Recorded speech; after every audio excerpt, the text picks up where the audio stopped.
Pemirsa, Kementerian Keuangan melalui Bea Cukai akan cegah masuknya barang bekas atau thrifting di pelabuhan. Purbaya juga akan lakukan investigasi untuk bongkar praktik nakal impor produk ilegal.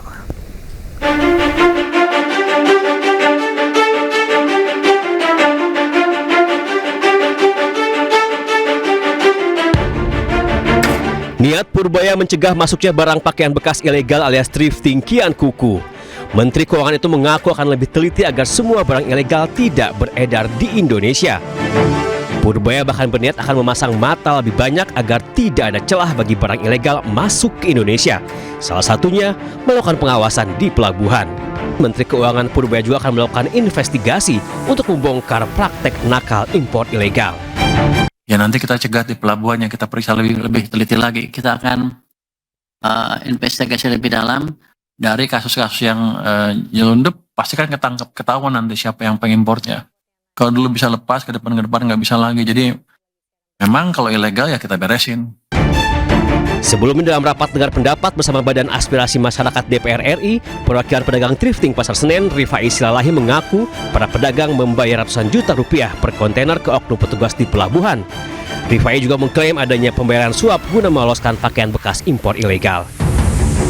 Memang masuk ke Indonesia hampir semuanya dipastikan ilegal. Masuknya, Pak.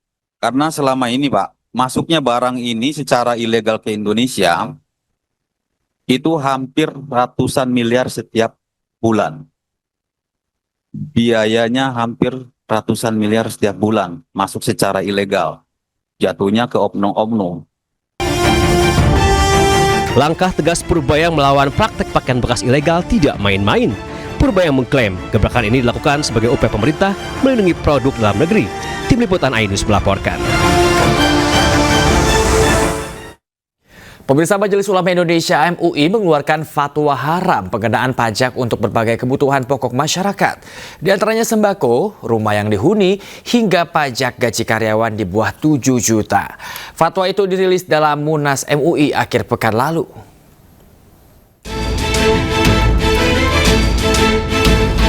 Hidup makin susah, harga pangan mahal, gaji pas-pasan, dan beli rumah pun tak terjangkau. Di tengah segudang kesulitan itu, Majelis Ulama Indonesia atau MUI merilis fatwa baru soal pengenaan pajak. Dalam Munas akhir pekan lalu, MUI menegaskan pajak hanya boleh dikenakan bagi warga yang mampu secara finansial. Dalam daftar fatwa baru, MUI mengharamkan pengenaan pajak bagi karyawan dengan penghasilan di bawah nisab zakat mal, yaitu 85 gram emas. Ketua MUI bidang fatwa Asrorun Ni'am menjelaskan batas nisab emas bisa jadi acuan penghasilan tidak kena pajak atau PTKP. Merujuk aturan Basnas, nisab 85 gram emas setara dengan 85 juta rupiah. Ini artinya karyawan dengan gaji 7 juta ke bawah tidak boleh dikenakan pajak. Selama ini dalam aturan perpajakan, hanya karyawan bergaji 4,5 juta per bulan yang tidak dikenakan pajak penghasilan. Selain soal pajak gaji karyawan, MUI merilis fatwa haram pengenaan pajak terhadap beberapa kebutuhan pokok masyarakat. Di antaranya pajak bumi dan bangunan yang dihuni tidak boleh dikenakan pajak berulang. Bahan kebutuhan pokok seperti sembako juga haram dikenakan pajak. MUI menegaskan pajak hanya boleh dikenakan untuk kebutuhan sekunder dan tersier. Barang konsumtif yang merupakan kebutuhan primer, khususnya sembako, itu juga tidak boleh dibebani pajak. Kemudian bumi dan bangunan yang dihuni dalam pengertian dia non-komersial tidak boleh dikenakan pajak berulang. Karena pada hakikatnya dia tidak berkembang.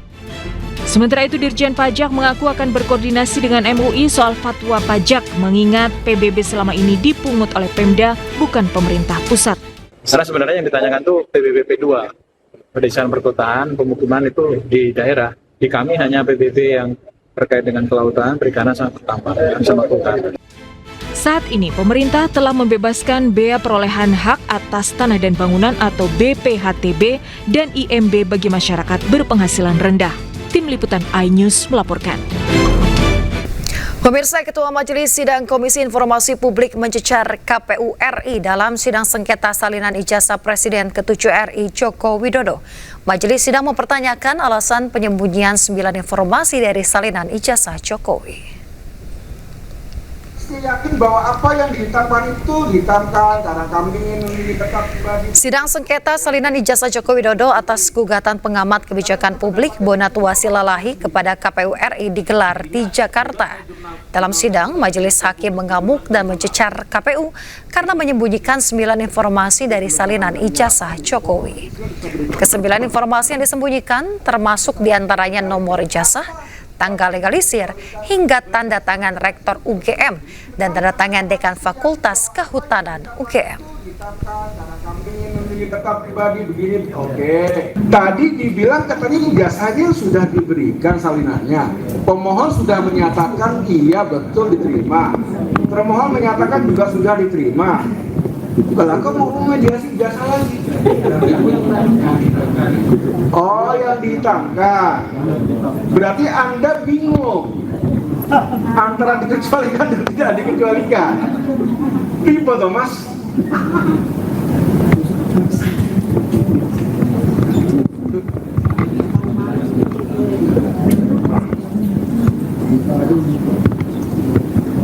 Bingung. Pegangan Mas kalau bingung.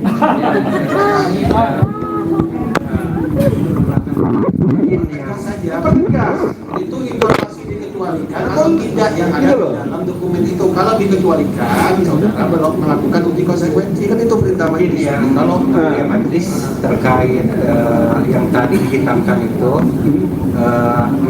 dia dikasih kesempatan pada saat mediasi. Jadi Anda jangan mengaturkan.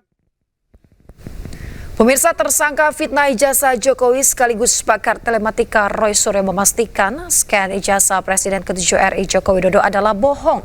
Sementara Ketua Umum Jokowi Mania Andi Azwan menegaskan hasil scan ijazah tersebut asli. Yang paling penting untuk menunjukkan bahwa ijazah itu yang tadi katanya Andi Azwar dulu itu scan dan ternyata itu sama dengan sama dengan si Sandi, ya. Lanjut. Jadi bentar Mas Roy. Ya. Jadi Mas Roy menduga apa yang disampaikan oleh Bung Andi Azwan scanan tadi adalah dari Dian Sandi. Ini udah jelas, ini dari Dian Sandi. Dari ini Dian Sandi. Namanya analisis histogram. Kalau dua gambar yang berbeda, warnanya juga akan berbeda. Ini warnanya sama persis. Mana merah, mana kuning dengan histogram itu akan kelihatan penuh, ya. Opacity-nya bisa kita atur, kemudian kita bisa atur di situ. Jadi artinya ini sama persis. Ini yang kiri scan dari ya, Mas Andi Azwan. Andi Azwan. Yang kanan ini Dian Sandi. Dian Sandi. Lihat sama nggak? Warnanya sama, artinya ini dari sumber yang sama. Nanti kalau kurang jelas mungkin ada. Oke, Mas Roy meyakini bahwa ini dari sumber yang sama. 1000%. Ini sama. Loh, artinya tadi ada garis merah kebohongan publik dong. Kebohongan publik. Nah, sekarang buktikan. Kebohongan publik. Nanti Mas. Kebohongan publik. Mas Bang Andi Azwan telah melakukan kebohongan publik. Ya, yang dikeluarkan oleh si Andi Azwan tadi kan cuma segini. Bisa aja diambil dari file lain. Bukan full. Kalau mau fair tampilan full, kelihatan nggak merahnya? Ya, ini ada garisnya. Iya, makanya sama. Oke, ada lagi nggak ya file saya? Lanjut, kayaknya sudah. Jadi artinya, sekali lagi malam ini saya bisa pastikan yang disebut scan itu adalah bohong. Dah, itu aja. Aiman, saya mempertanyakan tadi itu adalah dengan tone mapping. Bukan, saya tanya. Ini penting. Karena tadi sudah diklaim bohong, Bang Andi Azwan ini dapat dari mana? Katanya dari Dian Sandi. Menurut dia Bang katakan bohong. Terserah untuk dia, tapi dan keyakinan saya. Enggak, dari mana Jadi dapatnya? saya begini. Dari mana dapatnya sederhana? Saya nggak bisa sebutkan Pak Iman. Tapi Anda klaim bahwa itu asli. Dari mana? Tapi Anda klaim itu asli. Iya, pokoknya saya tidak sebutkan. Yang saya mau tanyakan. Jawab dulu, itu asli. Saya sebutkan, saya bilang ya. Asli. Ya. Udah ya? Asli ya? Asli kok nggak ada embosnya. Nggak masalah. Asli nggak ada watermarknya. Saya mau tanyakan. Iya. Yang masalahnya kemarin itu adalah fotonya Dumatno. Asli atau enggak itu aja udah Dumatno. Dumatno nanti. Asli atau enggak? Bentrok dengan karyawan perkebunan sawit, 5 petani di Kabupaten Bengkulu Selatan ditembak. Konflik dipicu penolakan warga atas pembukaan jalan oleh pihak perusahaan.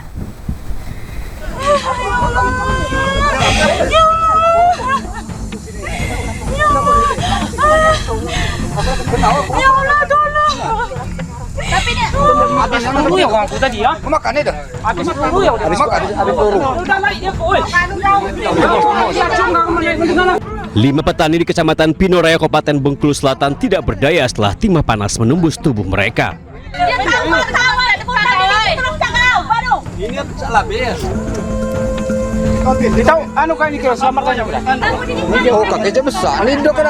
Warga berusaha mengevakuasi kelimanya untuk dibawa ke rumah sakit. Peristiwa berawal saat puluhan petani di Kecamatan Pinoraya, Kabupaten Bengkulu Selatan terlibat bentrok dengan karyawan perkebunan sawit. Warga menolak pembukaan jalan oleh pihak perusahaan. Saat bentrokan memanas, tiba-tiba salah seorang karyawan perusahaan sawit melepaskan tembakan hingga mengenai 5 warga. Kelima korban masih menjalani perawatan, sementara pelaku beserta senjata api jenis revolver telah diamankan. Ada beberapa tuntutan dari warga masyarakat yang mengatasnamakan diri dari Forum Masyarakat Pinoraya, meminta ada beberapa tuntutan yang sementara ini masih kita dalami sampai sejauh mana konflik yang terjadi di lapangan. Hingga kini polisi masih menyelidiki kepemilikan senjata api. Kasus ini ditangani Polres Bengkulu Selatan. Dari Bengkulu Selatan, Endro Dwi Rawan, iNews melaporkan. Pemirsa, penertiban lahan milik pemerintah Kota Medan di Jalan Flamboyan Raya ricuh. Warga penggarap tolak direlokasi dan saling dorong dengan petugas.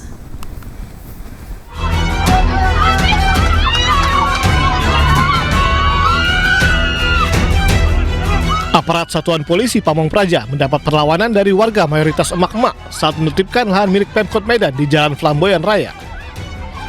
Sejumlah wanita bahkan nekat membuka pakaian sebagai bentuk protes dan menolak lahan yang mereka garap ditertibkan. Sekarang kau berkuasa. Ini. Bantah dulu ini semua. Pemkot Medan menyatakan lahan tersebut memiliki luas 26 hektar dan telah digarap sejumlah warga selama 20 tahun terakhir tanpa izin resmi. Sementara itu, warga penggarap meminta Presiden Prabowo untuk turun langsung menyelesaikan persoalan ini karena membuat mereka kesulitan. Ada yang sama Pak Presiden, kami mohon Bapak perhatikanlah kami rakyat di bawah ini.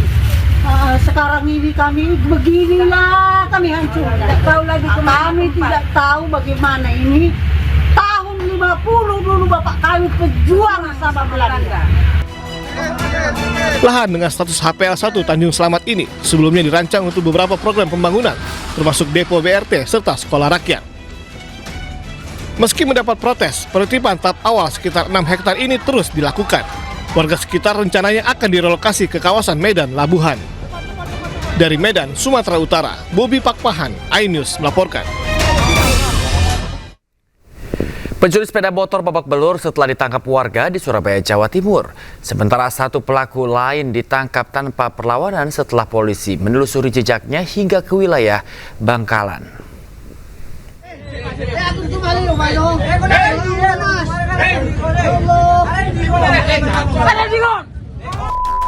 Seorang pria nyaris babak belur usai tertangkap warga hendak mencuri motor di perumahan wilayah Surabaya, Jawa Timur.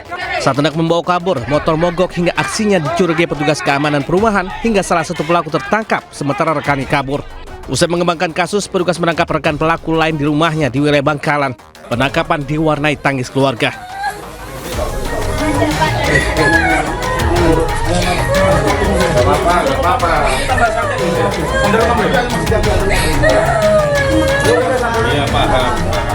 Dari hasil pemeriksaan, kedua pelaku mengaku uang hasil kejahatan digunakan membeli pakaian mewah serta ponsel terbaru. Diketahui keduanya merupakan residivis Ranmor spesialis perumahan. Untuk sasaran ini jadi perumahan dan juga orang yang memang ceroboh lengah di pinggir jalan. Karena pelaku sifatnya mobile, sebelum terjadi di perumahan Dreamland itu juga sempat menggambar di perumahan Bukit Palma, tapi tidak berhasil karena di sana juga pengawasan dan juga penjagaannya. Polisi menyita barang bukti sepeda motor, kunci T serta satu set pakaian yang digunakan pelaku. Akibat perbuatannya, keduanya dijerat hukuman 7 tahun penjara. Dari Surabaya, Jawa Timur, Sony Hermawan, iNews melaporkan. Pemirsa, petugas tangkap 25 orang dan 1 bandar besar dalam penggerebekan narkotika di Kampung Berlan, Matraman, Jakarta Timur. Petugas juga sita narkotika dan senjata tajam. Ya Pak, ya Pak. Pak, bukan. Itu lihat. Ya bukan saya Pak, bukan saya Pak.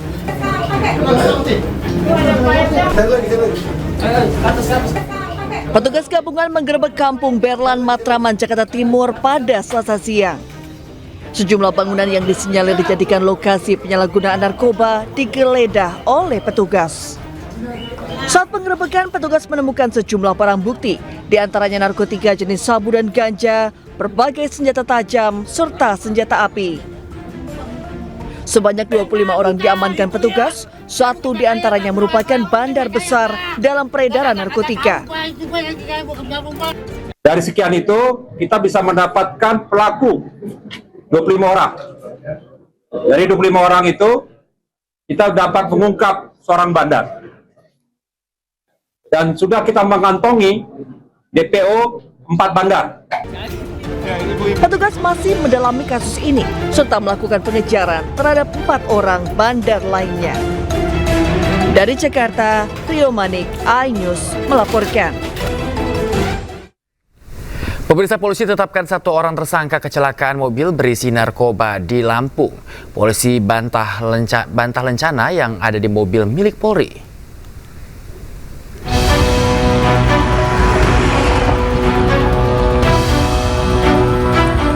Polri mengungkap temuan narkoba dalam kecelakaan yang terjadi di jalur tol Bakauheni Terbanggi Besar, Bandar Lampung, Lampung beberapa waktu lalu.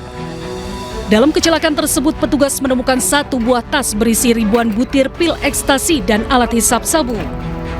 Namun sopir dari kendaraan tersebut tidak berada di lokasi. Polisi kemudian melakukan penyelidikan dan menetapkan sopir dari kendaraan ini sebagai tersangka. Kita telah berhasil melakukan pengungkapan pengemudi dan pemilik ekstasi tersebut. Yang saya sampaikan di sini terlebih dahulu, tersangkanya adalah MR.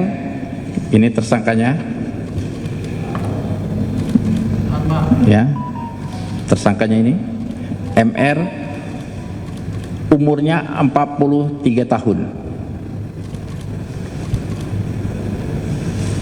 Sudah, ini merupakan residivis narkoba. Dari kasus ini, polisi menyita 194.631 butir ekstasi yang masih utuh dan 3,8 kg yang sudah hancur. Polisi juga telah menyita kendaraan yang dibawa pelaku sebagai barang bukti. Sementara terkait lencana yang mirip dengan milik Polri, Wadir Narkoba Bareskrim Polri, Kombes Pol Sunaryo menjelaskan lencana tersebut bukan milik polisi karena tidak ada nomor seri dan ciri khusus dari Polri. Tim Liputan iNews melaporkan. Peredaran sabu jaringan Sumatera Barat terbongkar, pemirsa. Seorang janda ditangkap petugas Badan Narkotika Nasional BNN Banten dengan barang bukti 4 kg sabu.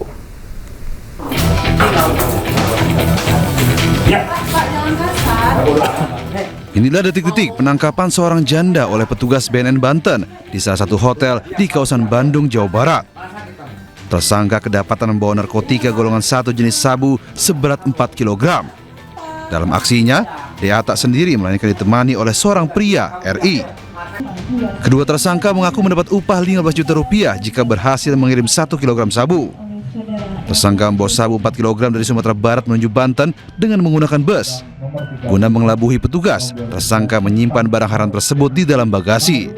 Atas perbuatannya, tersangka terancam hukuman 20 tahun hingga pidana mati. Tersangka DH ketika kita tangkap berontak, mana cukup banyak. Kalau itu diuangkan, kalau 1 gramnya itu 1 juta berarti udah 4,3 M, 4,3 miliar.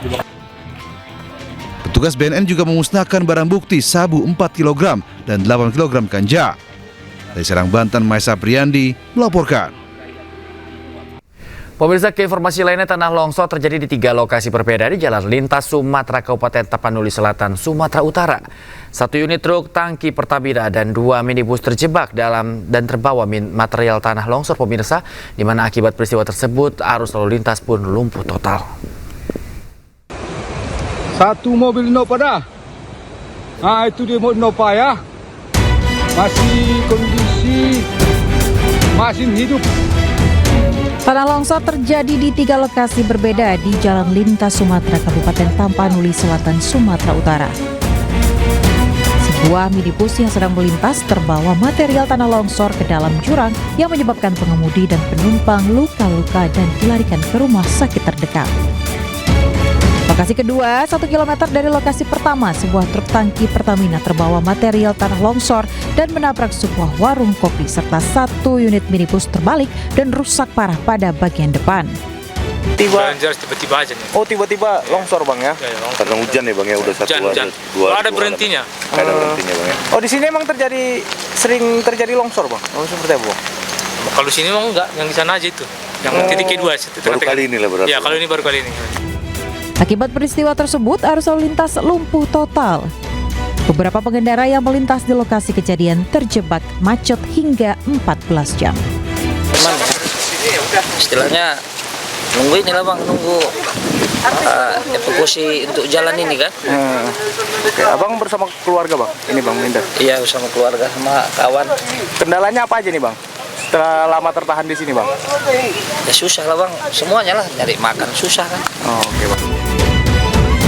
Selain menutup seluruh ruas jalan lintas Sumatera, sejumlah rumah dan pemakaman juga mengalami kerusakan. Dari Tapanuli Selatan, Sumatera Utara, Indra Mulia Siagian, iNews melaporkan. Banjir bandang menerjang 3 desa di Kecamatan Batang Toru, Kabupaten Tapanuli Selatan, Sumatera Utara. 4 orang dinyatakan meninggal dunia, pemirsa. Kak, nahanin kereta kita, Kak. Tengoklah ini, Kak. Seperti inilah suasana di Kecamatan Batang Toru, Kabupaten Tapanuli Selatan, Sumatera Utara saat banjir bandang melanda.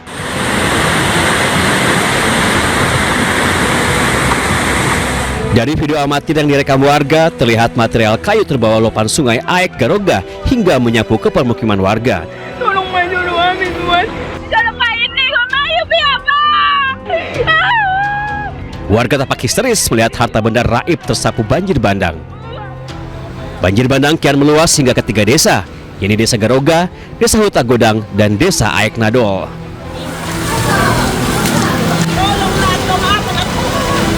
Warga pun berbondong-bondong mengungsi menghindari terjangan banjir. Kami telah menghimbau tadi mengevakuasi dan beberapa masyarakat sudah mengungsikan. Inilah komandan keadaan sungainya. Kredit. Akibat peristiwa ini, 4 orang dinyatakan meninggal dunia, sementara puluhan mengalami luka-luka. Dari Tapanuli Selatan, Sumatera Utara, Indra Mulia, iNews melaporkan. Pemirsa, banjir hingga setinggi 2 meter merendam 4 desa di Bandaling Natal, Sumatera Utara. Sebagian warga masih bertahan di lantai 2 rumah mereka.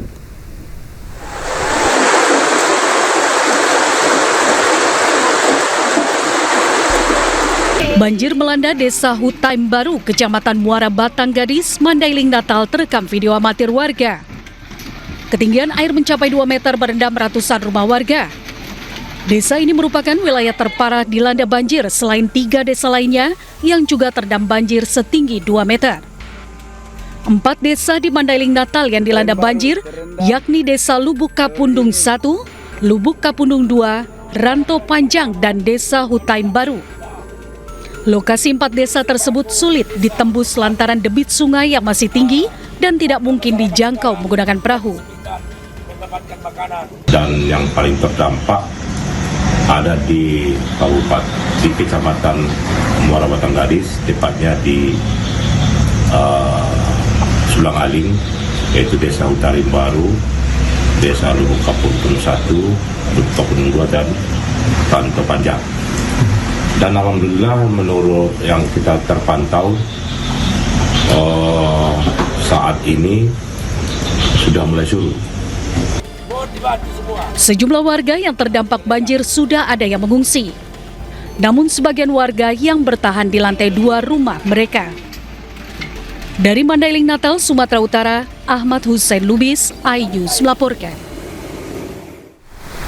Pemirsa, hujan deras menyebabkan banjir di sejumlah daerah di Sumatera Barat. Di Kota Padang, 24.000 rumah di 5 kecamatan terendam banjir. Sementara di Padang Pariaman, ratusan warga terpaksa mengungsi akibat rumahnya terendam banjir.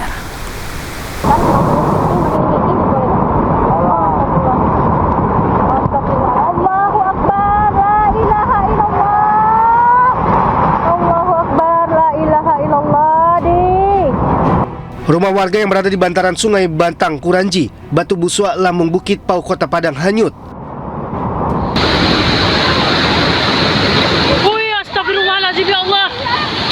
Wih, ya ampun ya Allah. Astagfirullahaladzim. Tak jauh dari lokasi, sebuah rumah juga mengalami nasib serupa. Beruntung penghuni rumah sudah dievakuasi oleh tim SAR gabungan.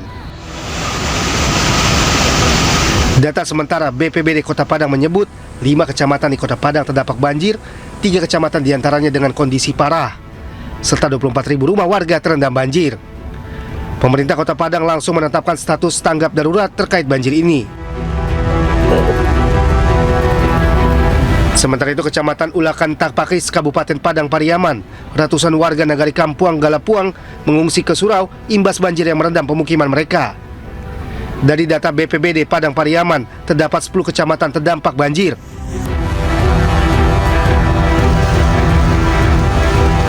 Tim SAR gabungan mengevakuasi 40 warga rantau panjang yang terjebak banjir luapan Sungai Batang Saman, Kecamatan Sasak Rana Pasisia, Pasaman Barat. Usai dievakuasi, langsung dibawa ke puskesmas untuk pemeriksaan kesehatan. Sejumlah warga terdampak banjir mengungsi di pengungsian sementara yang telah disiapkan pemerintah daerah. Tidak hanya banjir, cuaca ekstrim juga mengakibatkan pohon tumbang dan menimpa 3 rumah warga di Kecamatan Bonjol dan Simpati Kabupaten Pasaman. Petugas gabungan bersama warga membersihkan pohon yang menimpa rumah warga. Pohon tumbang juga menutup jalan. Warga diminta tetap waspada karena BMKG memperkirakan curah hujan masih tinggi. Tim Liputan, iNews melaporkan. Pemirsa, jembatan putus akibat banjir di wilayah Kecamatan Suela, Kabupaten Lombok Timur akan segera diperbaiki. Pemerintah Lombok Timur akan membangun jembatan sementara.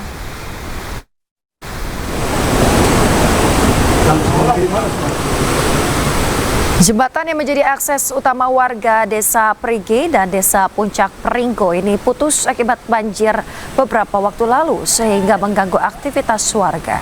Pemerintah Lombok Timur akan membangun jembatan darurat sementara untuk warga. Bupati Lombok Timur Khairul Warisid yang meninjau langsung lokasi menyatakan telah berkoordinasi dengan pemerintah provinsi untuk membangun kembali jembatan yang terputus. Dalam waktu dekat, tidak lama lah, paling saya bisa kasih batas waktu 3-4 hari yang akan datang, jembatan sementaranya dari sini itu sudah ada di sini, ya tinggal dipasang nanti itu karena itu praktis, ya tidak perlu tidak perlu bekerja lama lah, bukan layak lagi. Jadi jembatan ini bisa dilewati oleh mobil yang bawa barang 5-7 ton itu, ya cuma tidak boleh kita lepas begitu saja, nanti nggak bebas maksud saya. Anda kembali di iNews Pagi, pemirsa. Peringatan Hari Guru Nasional di Pemalang, Jawa Tengah disambut aksi demonstrasi besar-besaran.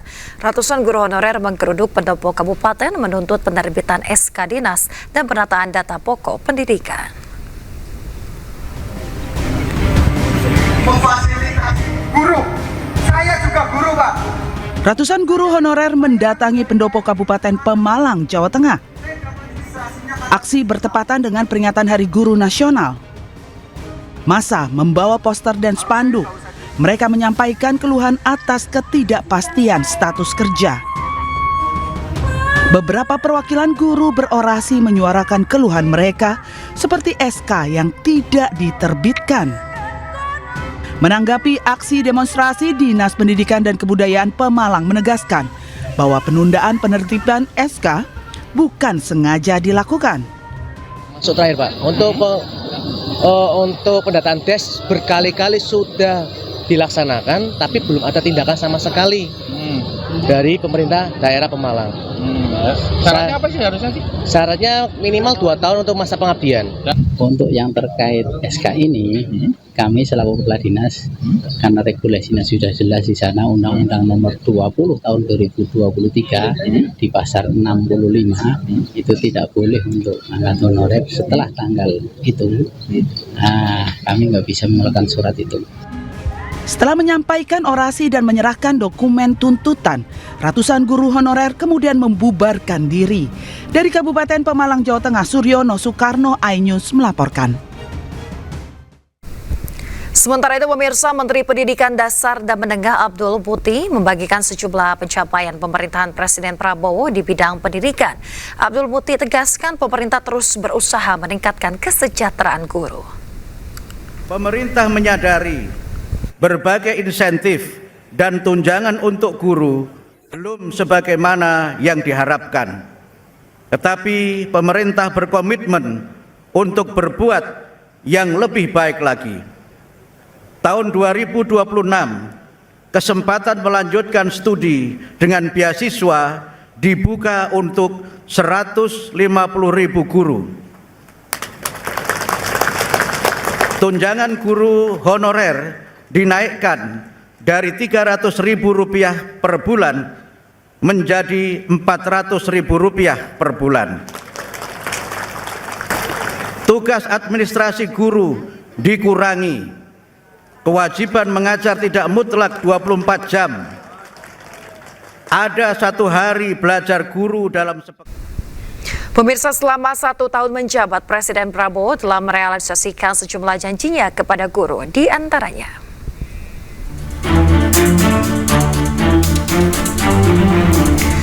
Pertama, penyaluran tunjangan untuk guru ASN dan non-ASN langsung ke rekening guru terkait. Tunjangan guru non-ASN kini naik jadi 2 juta per bulan. Sementara guru ASN mendapat tunjangan sebesar 1 kali gaji.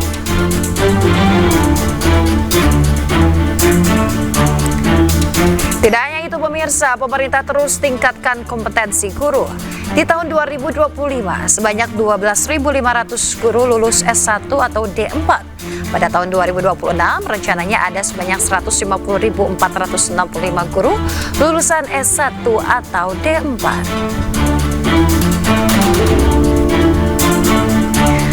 Pemerintah juga akselerasi sertifikat pendidik. Rencananya di masa pemerintahan Presiden Prabowo, seluruh guru sudah mengantongi sertifikat pendidik.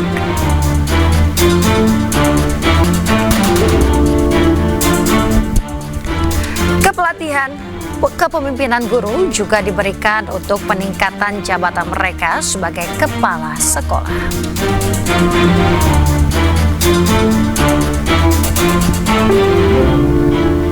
Pemirsa, nasib pilu dialami seorang wanita hamil bernama Irene Sokoy dari Jayapura, Papua. Irene bersama bayi di dalam kandungannya meninggal dunia usai ditolak oleh 4 rumah sakit.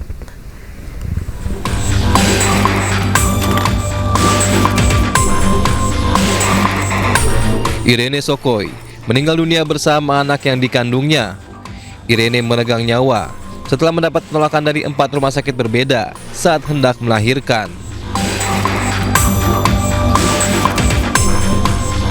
Menurut suami Irene, 3 rumah sakit menolak dan merujuk Irene karena kondisi bayi di dalam kandungannya yang harus dioperasi. Sementara 1 rumah sakit lainnya meminta keluarga untuk memberikan uang muka sejumlah 4 juta rupiah, padahal korban sudah mendaftar melalui BPJS. Administrasinya udah jadi Bapak masuk, bilang berapa ininya. Dengan dia punya ruangan yang untuk BPJS ini lagi full, jadi harus VIP dulu. Atas kasus ini, Gubernur Papua berjanji akan mencopot 2 direktur rumah sakit, yaitu Rumah Sakit Yowari dan Rumah Sakit AB Pura. Selain itu, Gubernur juga akan melakukan evaluasi dan menindak tegas tenaga medis yang menolak pasien. Layanan kesehatan bagi ibu dan anak jangan coba-coba main-main. Jangan lihat dia datang dia punya uang atau tidak, layani dulu. Urusan itu urusan saya sebagai gubernur dan nanti para bupati. Sementara itu, Presiden Prabowo Subianto meminta Kementerian Dalam Negeri untuk mengevaluasi kasus ini. Pemerintah akan segera melakukan audit dan melakukan evaluasi pelayanan seluruh rumah sakit di Jayapura. Saya melapor pada beliau, jadi antaranya itu perintah beliau untuk segera lakukan perbaikan audit, dan saya sudah nyampaikan, saya sudah komunikasi dengan gubernur, sudah. Saya minta gubernur, begitu saya dapat informasi, gubernur Pak Matias Fakiri sesegera mungkin ke rumah korban, keluarga korban, semua dibantu. Yang kedua, melakukan audit internal, masalahnya di mana. Dikumpulkan rumah sakit itu, termasuk juga pejabat-pejabat yang di dinas pendidikan. Pemerintah berharap kasus penolakan pasien oleh rumah sakit tidak lagi terjadi di Indonesia. Dari Jayapura, Papua, Cornelia Mudumi, iNews melaporkan.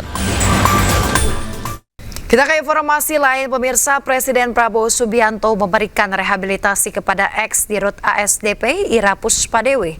Selain Ira, rehabilitasi juga diberikan kepada 2 orang di jajaran ASDP, yakni Muhammad Yusuf Hadi serta Hari Muhammad Adi Caksono.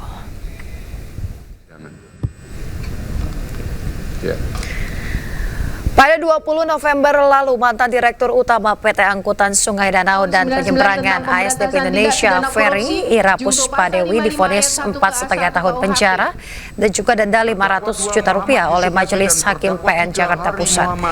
Ira terbukti bersalah dalam kasus korupsi terkait proses kerjasama usaha dan akuisisi PT Jembatan Nusantara tahun 2019 hingga 2022. Dengan pidana penjara selama 4 tahun. Majelis Hakim juga memvonis 2 orang lain, yakni Direktur Komersial dan Pelayanan PT ASDP Muhammad Yusuf, serta mantan Direktur Perencanaan dan Pengembangan PT ASDP Hari Muhammad Adi Caksono. Keduanya masing-masing divonis 4 tahun penjara dan denda Rp250 juta. Kini ketiganya mendapatkan rehabilitasi dari Presiden Prabowo Subianto. Memerintahkan penuntut umum untuk membuka terhadap perkara nomor 68 Pitsus TPK 2025 PN Jakarta Pusat atas nama Ira Puspadewi, Muhammad Yusuf Hadi, Hari Muhammad Adi Caksono. Dari hasil komunikasi dengan pihak pemerintah, alhamdulillah pada hari ini Presiden Republik Indonesia Bapak Prabowo Subianto telah menandatangani surat rehabilitasi terhadap 3 nama tersebut, dan ini surat sudah dikeluarkan dan ditandatangani oleh Presiden. Pemirsa, usai pengumuman pemberian rehabilitasi dari Presiden Prabowo Subianto, pengacara Ira Puspadewi mendatangi gedung KPK.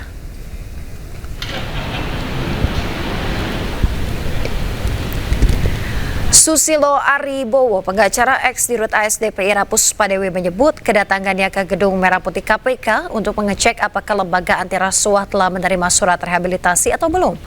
Jika sudah, ia meminta pembebasan terhadap kliennya dilakukan malam kemarin. Akan mengecek apakah surat itu sudah sampai atau belum. Oh gitu ya? Ya, kalau memang sudah sampai, tentu kan kita akan mengajukan pembebasan terhadap. Dan itu hari ini, malam ini yang berharapnya ya? Harapan saya malam ini, gitu. Tentunya kalau saya juga belum tahu suratnya, saya juga belum menerima. Kalau memang dari KPK sudah menerima, tentunya kan. Pemirsa, pemberian rehabilitasi sebagaimana dengan amnesti dan abolisi merupakan kewenangan Presiden dengan mempertimbangkan Mahkamah Agung.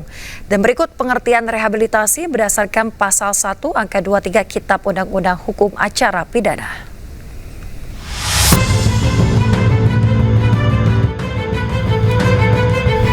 Rehabilitasi adalah hak seseorang untuk mendapat pemulihan haknya dalam kemampuan, kedudukan, dan harkat serta martabatnya yang diberikan pada tingkat penyidikan, penuntutan, atau peradilan.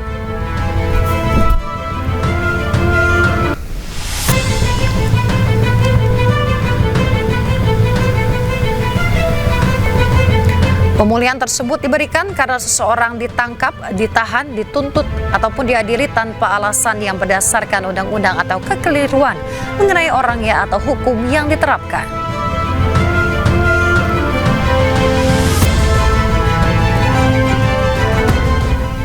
Pemirsa, dalam rangka memperbaiki layanan haji dan umroh, Aliansi Pengusaha Haramain seluruh Indonesia menggelar musyawarah kerja nasional. Dalam Mukernas kedua yang digelar di Jakarta, Aliansi Pengusaha Haramain seluruh Indonesia atau Aspirasi menyoroti dinamika perubahan penyelenggaraan haji dan umroh seperti perpindahan regulasi serta opsi umroh mandiri yang dilegalkan pemerintah. Sebanyak 276 pengusaha travel haji dan umroh hadir untuk mempererat sinergi antara asosiasi dan anggota di tengah dinamika perubahan penyelenggaraan haji dan umroh. Sekretaris Jenderal Aspirasi Retno Anugrah Andriani mengatakan bahwa opsi umroh mandiri dinilai tidak akan mengganggu pengusaha travel haji dan umroh, namun dapat menjadi pemicu meningkatkan pelayanan. Aturan umroh mandiri ini legal itu memang menjadi suatu ketakutan tersendiri. Tentunya pasti kita ada ketakutan tersendiri. Namun dengan adanya Mukernas ini kita akan memberikan sedikit motivasi atau kepastian ke anggota bahwa umroh mandiri ini tidak akan menjadikan masalah buat usaha kita. Kita harus berani berubah. Kita harus mengikuti modernisasi saat. Pemirsa, sebuah gelaran untuk memperkenalkan budaya digelar di Nusa Tenggara Timur. Selain mengenalkan budaya, acara ini juga mengajak generasi muda menjaga peninggalan leluhur.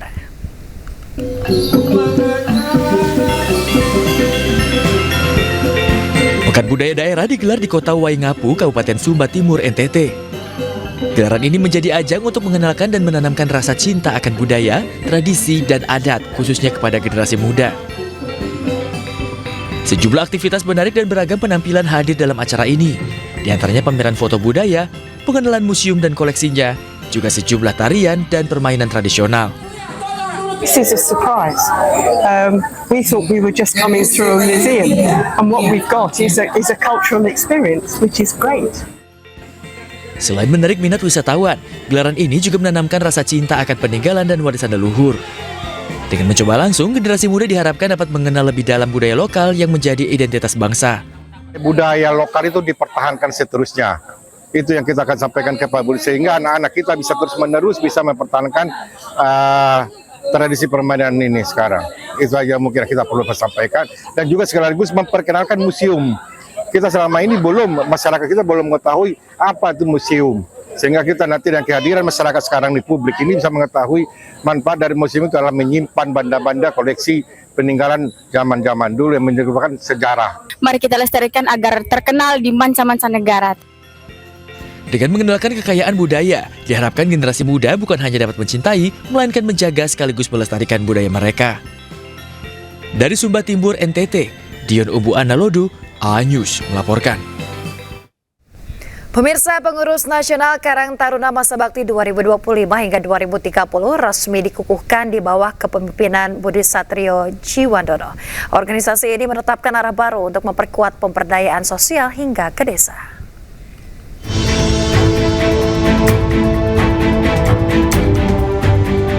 Pengukuhan dan Rakernas PNKT digelar di Tangerang, Banten. Acara ini dihadiri sejumlah menteri, wakil menteri, pimpinan lembaga negara, dan ratusan kader Karang Taruna dari berbagai daerah. Kegiatan ini menandai awal masa bakti pengurus baru, sekaligus momen konsolidasi untuk memperkuat program pemberdayaan masyarakat, khususnya di level desa. Saya selaku Ketua Umum PNKT menitipkan kepada teman-teman yang barusan dilantik untuk merapatkan barisan, untuk bahu-membahu berkolaborasi, menjadi mitra untuk membantu pemerintah pada khususnya dalam menyelenggarakan intervensi kepada mereka yang sangat membutuhkan pertolongan. Karang Taruna telah memiliki arah baru di bawah kepemimpinan Mas Budi Jiwandono. Arah-arah barunya diantaranya adalah memperkuat pemberdayaan anggota dan juga berusaha turut serta dalam proses pemberdayaan di tengah-tengah masyarakat. Ini adalah arah baru Karang Taruna dengan memperkuat jaringan sampai di tingkat desa. Diharapkan Karang Taruna mampu memperkuat peran sosial hingga ke desa, menyokong pemutakhiran data, dan menjadi mitra strategis pemerintah dalam pemberdayaan masyarakat. Dari Tangerang, Banten, Yasmin Atania, Yudi Permana, A-News melaporkan. Hizbullah mengadakan prosesi pemakaman untuk Komandan Militer Haitham Tabatabai dan beberapa rekannya yang tewas dalam serangan udara Israel.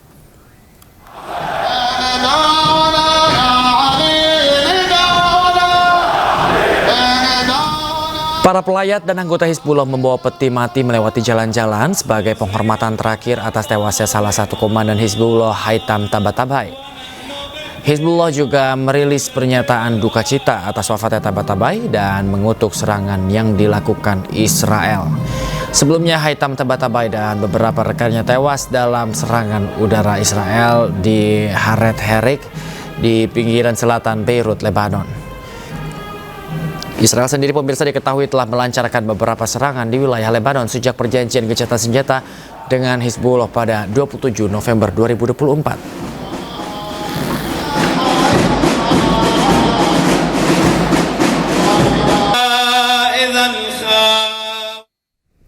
Pemirsa, sejumlah tentara militer berjaga-jaga di kota Homs, Suriah. Penjagaan dilakukan menyusul serangan suku Bani Khalid yang memicu ketegangan di kota Homs.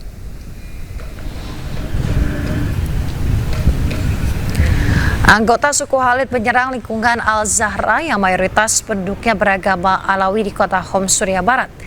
Rekaman menunjukkan toko-toko yang rusak dan juga mobil-mobil dengan jendela yang pecah serta patroli keamanan yang menjaga sejumlah area di kota Homs. Eskalasi konflik antar suku dan kelompok di Suriah meningkat menyusul pembunuhan pasangan suami istri dari suku Bani Khalid di kota Zaidal yang menurut anggota suku dilakukan oleh penduduk distrik kota Homs. Atas kejadian ini, pihak berwenang pun memperlakukan jam malam yang berlangsung hingga pukul 5 pagi.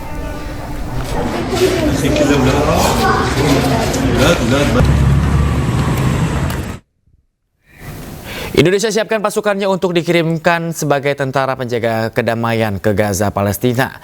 Rencananya pasukan tersebut akan dipimpin oleh Jenderal Bintang 3.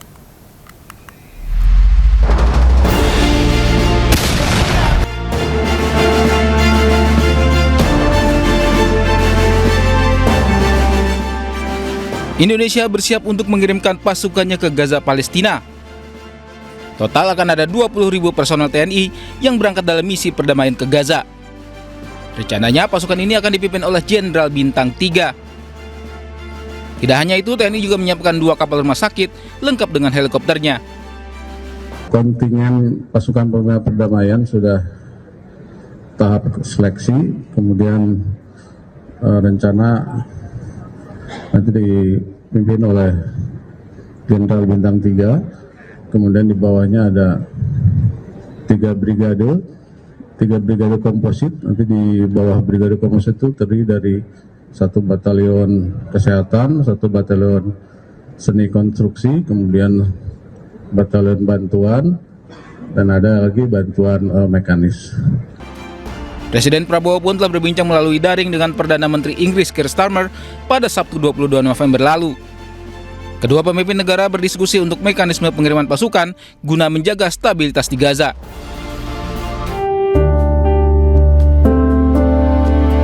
Sementara itu, saat ini warga Gaza masih kesulitan untuk mendapatkan makanan. Makanan yang ada belum tersebar merata di kota Gaza. Anak-anak di kota Gaza pun setiap harinya harus berusaha bertahan hidup seorang diri, lantaran banyaknya di antara mereka yang harus kehilangan kedua orang tuanya. Tak hanya itu, cuaca ekstrim juga mulai menerjang Gaza. Para pengungsi harus berpindah tempat akibat banjir dan angin kencang. Mereka juga harus bersiap hadapi musim dingin. Pemirsa, sebuah acara makan malam digelar di Jakarta untuk mempererat hubungan antara Indonesia dan Victoria, Australia. Acara yang menjadi wadah berjejaring ini juga menjadi ajang mengekspor olahan daging berkualitas asal negeri kanguru tersebut.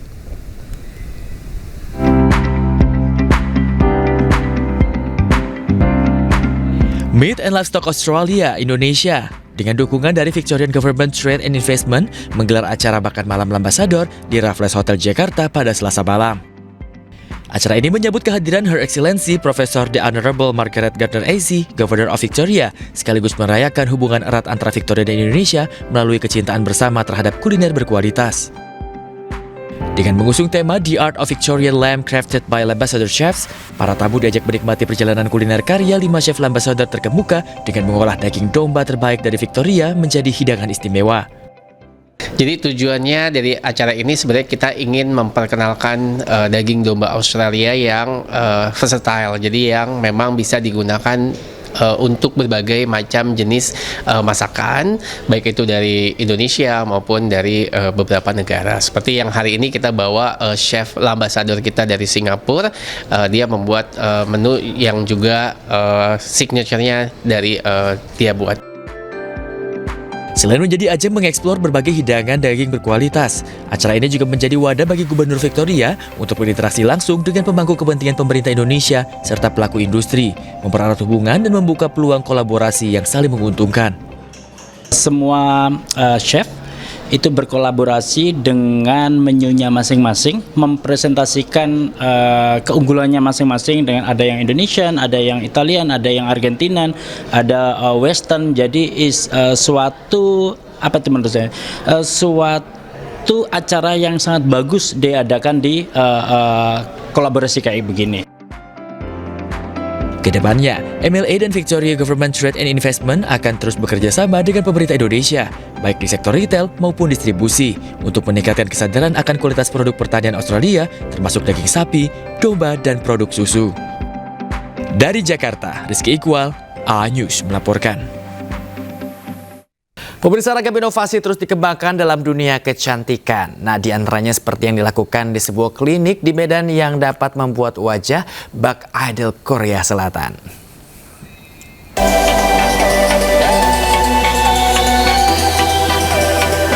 Beragam inovasi terus dilakukan klinik Derma Express Medan, Sumatera Utara untuk dapat terus mengikuti tren kecantikan.